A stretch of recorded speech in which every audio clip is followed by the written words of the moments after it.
So, simply put, an audio interface is a way to convert audio from a real-world situation, like strumming a guitar or speaking, into a digital format in your computer where you could record it, you could add some effects to it, or you could upload it to the web and share it with your friends. So how do we get sound from the world through an audio interface and record it?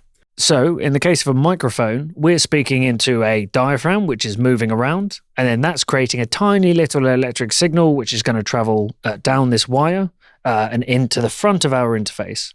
What happens then is that little electrical signal is going to be effectively converted into a series of ones and zeros, which is the language our computer speaks, and then it's going to travel through a USB cable and into whatever software or programs we want to record it into. And how do we tell the program to listen to the audio interface? How does that bit work? It's different depending on what program you're using, but hopefully in most cases, it will just automatically know where to listen to and start streaming audio in. Okay. And so we can record a microphone by plugging it through the wire, sometimes called an XLR cable, which is what we have here with 3 pins. What about recording keyboards or pianos, other things? So it's very much exactly the same thing, except we would be using a 1/4-inch jack cable, which we could bring one of those up on screen, and that is just connected into the front of the audio interface as well. And sort of the same sort of thing happens again with those. And it can be a keyboard. It could also be something like a guitar as well. Can you explain the process step by step then? How would you make a basic recording with a mic and a keyboard or a guitar using an audio interface? What are the sort of step by step? How is it done step by step? So the first thing you'd want to do is make sure everything's plugged in and connected, like we've discussed with an XLR into your microphone running into your audio interface. And then the next thing you want to do is set the volume correctly on the inputs. This is also sometimes referred to as gain. The way we do that is we want to make sure that there's the volume isn't too quiet so that we don't so that we can actually hear what we're recording. And we also want to make sure it's not too loud so that we get what's called clipping or distortion. This is where it goes red, right? Yes, exactly. Yes, and on the sort of example of these interfaces, there's little indicators metering between sort of green and red, and I'll let you know when something's going. So you're going to adjust a dial called preamp gain or gain. You're going to play the instrument or speak into the microphone, and you're at the level that you're going to record at, and you're going to get it so that it's not in the red ever, but is comfortably in the green. Do you have yellow on this? Is there a yellow indicator? Do you know, I've seen that where, you have green, red and yellow. Yeah, it will actually, it'll fly around the metering and then, it'll go sort of green to orange to red. So we've got a mic plugged in, we've set the gain. How do we then get that into a piece of software in the computer? So it really depends on the software that you're using, but in pretty much every case, there is a settings option for that software, which will be on a drop-down menu where you can select which audio device that the software is going to use. In this case, you would select a Scarlett and then set up a track to record into and in the software. And then on that track, you choose which input it's going to record from.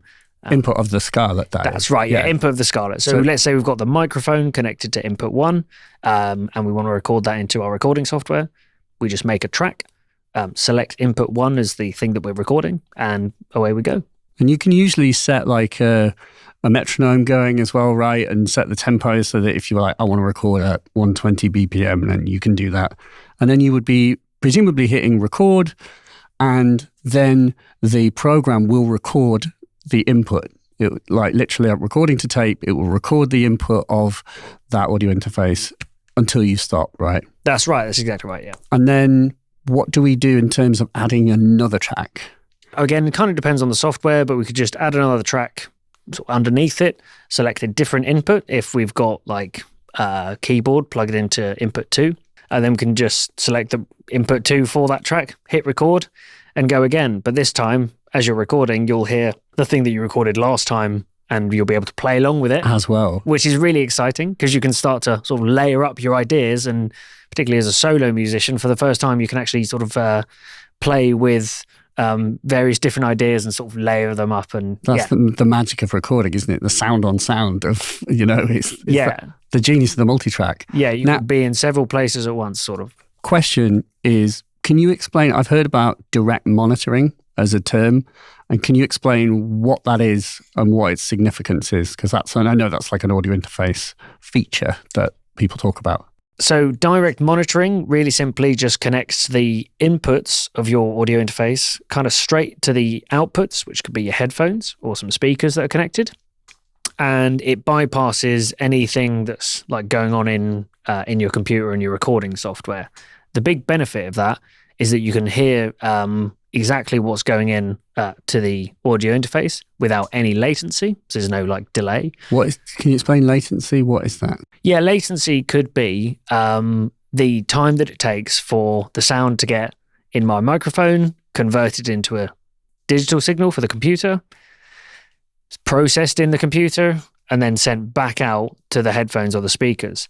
Sometimes that can take long, it's milliseconds, but sometimes if there's a lot for the computer to do, particularly, that can take a noticeable amount of time. And it's a bit distracting if you're trying to make music. So just to give you an example, if there was a drum beat in your computer and you were singing into a microphone, if you heard your voice with a noticeable delay, you kind of can't sing, can you? It's like it's very distracting. It's really crazy. It's a fact that makes it impossible to sing, basically. Yes. And so, are you saying that direct monitoring, what it does is it allows you to plug a microphone in and hear that microphone instantaneously, but whilst also being able to hear what's on your computer? Yes. So that you can sing and not hear a delay on your voice and not hear a delay on your piano or what have you. That's right, yeah. Hopefully, in most cases, you won't experience that delay, but like I said, it kind of depends what else is going on in your computer as well, how much it's being asked to do at once. So final question. We've understood like the principle of an audio interface, and I guess there's two things just to ask about. One is MIDI, and the other is how we get sound out of the audio interface to the world. Yeah, so as you mentioned, the other sort of key feature of an audio interface, as well as getting sound into the computer, is it can send sound back out as well to a pair of headphones or some speakers, or maybe some like fun effects, if that's your jam. And so it's how does it do that? Basically the same but in reverse. So you've got a sound that's on your computer that exists as ones and zeros and digital information. That's then sent back through to the audio interface, which then converts those ones and zeros into a electrical signal, which travels down a wire, and then ultimately drives the speaker cone or the headphones. So you connect the outputs. There are outputs on the audio interface. They connect to the inputs of the speakers, and then you will literally hear the sound. And you can also control the volume with the dials on the front, presumably, or in your DAW. That's right, yeah.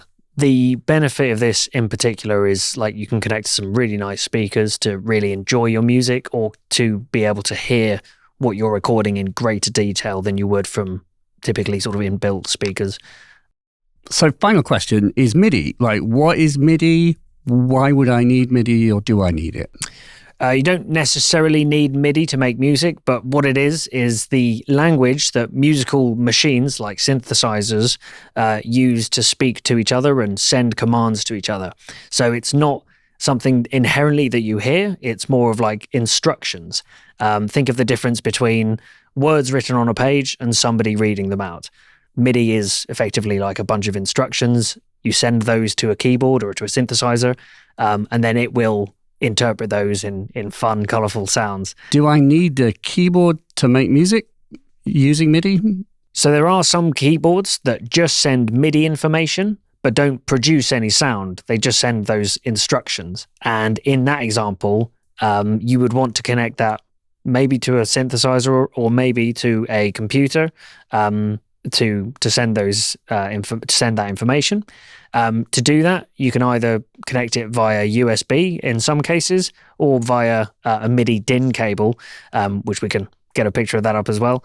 And in that example, you could connect that to the back of an audio interface if you wanted to get that MIDI information into your computer so it can start triggering sounds. Because if you use a MIDI keyboard and it is connected to your audio interface, if you have a piece of software in your computer that makes sound, then you can potentially use that keyboard to trigger those sounds.